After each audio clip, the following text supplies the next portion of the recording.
Again and again in the top Adepta Sororitas table players, I see this tactic, and it's not something you can immediately tell by looking at an army list.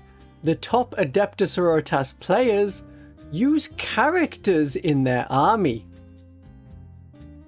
Wait, no, please don't go. I have more to this. They include characters, but not in units. Fielding characters alone. Just one, maybe two characters by themselves. These characters are there to complete actions and other secondary missions, and if needed, they can complete the primary mission. While other units kill the enemy, these utility characters are action monkeys who win you the game by making that victory point number go up. So I'm going to take you through the tactics to effectively execute this strategy, which characters to use, and why the Adepta Sororitas do this the best. You can just have a character in your own deployment zone. That means you can have someone on your home objective, blocking the enemy from dropping in 9 inches away from deep strike. And if you have the secondary mission to retrieve data, you have someone in your deployment zone that can do that. An exorcist in your deployment zone can keep shooting indirectly. They don't want to be retrieving data when we have a much cheaper character that can do that. A lone character can follow up behind other units and stay out of line of sight to complete actions while that main unit is doing the normal shooting and fighting and getting in the way of the enemy. A battle sister squad controlling an objective will still be an objective you control for any unit to complete actions on. Characters with lone operative can do this even better because it could be an objective that's a bit more in the open and they can't get shot if the enemy is more than 12 inches away. Other characters can be. This isn't 9th edition where just being near a friendly unit means you can't be shot. Or you can keep those characters extra safe by not having them on the board. This could be because they're in a transport. An immolator can transport 6 models. That can be 5 models from a Dominion squad that they've split, and also a lone character. The lone character could be dropped off on the shuttle bus onto an objective to complete an action like cleanse. And then the Dominions don't need to get out, they can keep going.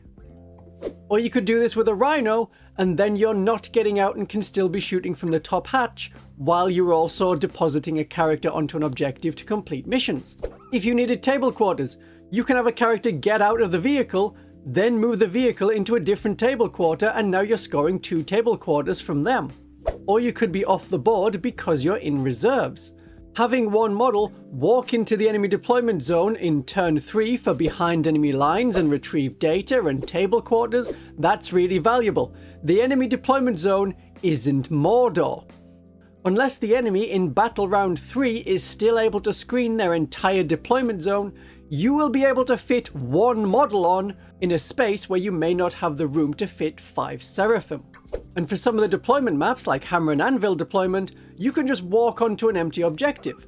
That objective is 6 inches away from the board edge. You can deploy up to 6 inches from the board, and an objective has a 3-inch aura of control. You are in range of that objective as soon as you deploy. If your opponent was relying on sticky objectives to hold their home objective, in Dawn of War deployment, you can walk on and take it. If your opponent knows that you have something in reserve that can just do that, that will force them to hold a unit back in their deployment zone that could otherwise be fighting and killing your army. Now it's on babysitting duty just in case you chose to do that.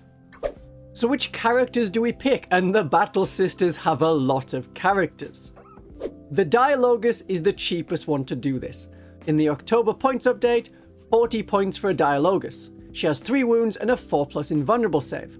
That makes her annoying to kill with like a unit of intercessors with bolt guns or a single las cannon shot, not just because of the invulnerable save, but because it's hard to one-shot someone when miracle dice are a factor. The Dogmata is 45 points, but doesn't have a 4+ invulnerable save, so is therefore inferior to the cheaper Dialogus. A Ministorum Priest is good because they can do one-time really good combat if needed, if you had to kill, say, a couple of models on an objective. That can score you victory points. But the Ministorum Priest is the same points as a Palatine, who has 4 wounds as of the Codex. The Palatine can also fight good, and can fight better if you give her those sweet miracle dice. So it's kind of a toss-up if you want the priest because they're going to be good once per game, or the paladin who can be good multiple times per game, but it's going to take up your miracle dice resources. It depends how many of them you have. In the Army of Faith, you have loads. If you're in the Bringers of Flame, not so many. A Canoness is a really good choice for survivability.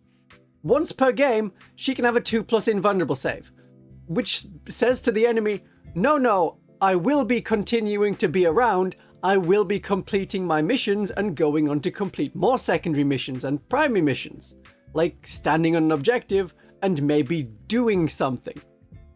I would equip the Canoness with a Blessed Blade because there's no need for the rerolls from Rod of Office if she's not leading a unit. If you want a Canoness version 2, there is the Jump Canoness. Fewer wounds than a Canoness because she has 3 wounds rather than 4 wounds. So she's inferior to the Canoness on foot or Palatine in that way, but with increased speed, because of the jump pack, she can get where she needs to complete missions. That's a very valuable aspect. And probably want to have the Halberd, because then she too can jump into an enemy and mess them up if you need victory points for doing that, or you really want to delay something when there is no mission for you to complete at that time. Ephriel Stern is a little bit more expensive, and I found her combat attacks to be somewhat lacking. Her attacks are the same as a Canoness. Now, Ephriel Stern has Lone Operative, which means that she can follow the Battle Sisters around to complete actions, and if needed, she can heroically intervene for free. And with Fights First, she will fight first. But her precision attacks are only good at killing the very weakest of characters, with 3 or 4 wounds. Her 8-inch move is good. It means that she'll be able to get places to complete more actions. If it's specifically over there that you need it done, she can get there. And she has more wounds than you would expect. Like, she can take 3 wounds and yet still not suffer any injury? That's so weird. Yep. That's why she has a portable bullet sponge. You could pick a different character like Canis Rex. Hey, he's a character. And a common ally is a choice for the big gun. In the Pariah Nexus, with the actions that they use, he can complete actions and still shoot because he is a Titanic character. This is more of an added bonus to complete actions, but don't forget that it's something he can do. As a Titanic entity, the enemy's going to be able to see it and shoot it, and he's not going to be able to fit in your opponent's deployment zone, and is rather more expensive for what you would want from an action monkey. It's just that the Knight characters can work well as allies who can complete secondary missions and also be effective at shooting. But one of the cheapest and best options, for 45 points, you choose Celestian Superior Aveline, who has Lone Operative, 4 wounds, and a 6+ Feel No Pain. But she can't be used at tournaments, which is why other characters are selected. And there is another important reason why she isn't picked that I will get to shortly. So why are the Adepta Sororitas the best at having lone characters do stuff? Well, the Adepta Sororitas has a lot of cheap characters. 40 points is really cheap, and you have a lot of invulnerable saves. Decent invulnerable saves, like 4+ invulnerable save, that's a good invulnerable save. That's the best you're going to get on the majority of units that have invulnerable saves. Unlike, say, Genestealer Cult, that might get a 5+ invulnerable save. And the Adepta Sororitas, because of our cheap characters, we don't need to rely on the more expensive Imperial Agents allies. That is something that other factions like the Grey Knights and Imperial Knights would have to do. But other factions have cheap infantry units like Gretchen or Imperial Guard infantry squads. The Adepta Sororitas don't, because you can't just take 5 Battle Sisters. You can split a squad with an Immolator, but that is even more points. That's 230 points for 5 Battle Sisters in an Immolator and 5 Utility Sisters. Now, if you're playing with the Legends units, the Death Cult Assassins and the Crusaders work, and they worked very well in tournament games at the start of the edition when they were allowed in tournaments. But with the October 2024 points, 2 Crusaders are 40 points, the same as a Dialogus. So you may just want the Dialogus.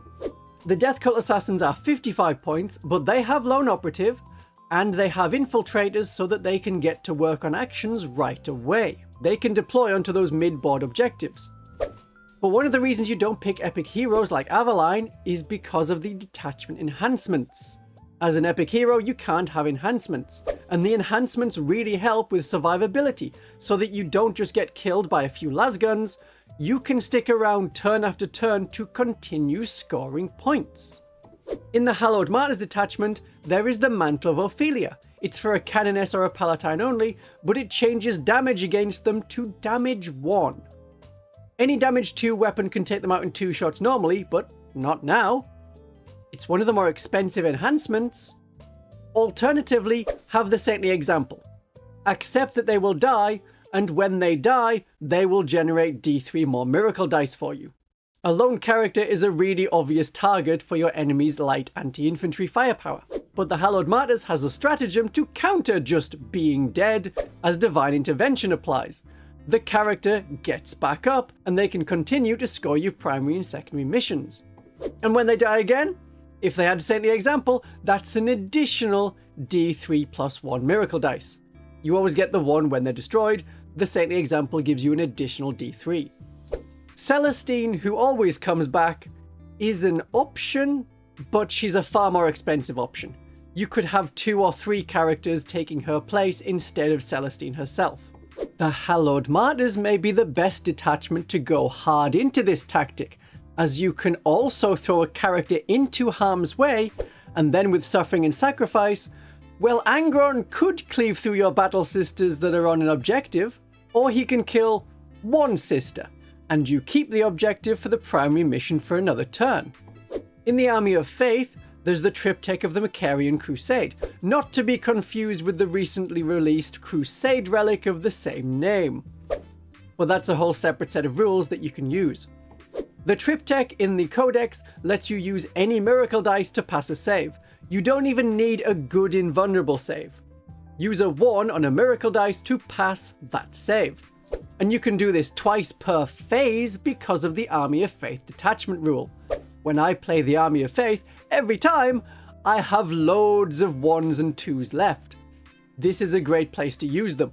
It makes it really difficult for your opponent to get rid of these characters, but you are putting up the cost of a Dialogus by 50% in the process. The Bringers of Flame detachment has a much cheaper enhancement, the Iron Surplice. You get up to a 2+ save and you get a 5+ Feel No Pain. With a Feel No Pain, who knows how many shots will be needed to kill that jump Canoness or Palatine now? But enhancements like this are good for the Foot Canoness with her 1-off 2+ invulnerable save, or the Palatine. They make great action ladies. Only the Penitent Host doesn't have an enhancement for making a lone sister character more durable, to keep being a nuisance and completing primary and secondary missions. The closest they have is the Refrain of Enduring Faith, which gives a 5+ invulnerable save to a unit they are leading. Really, it's meant to have a priest leading an Archoflagellate unit more durable.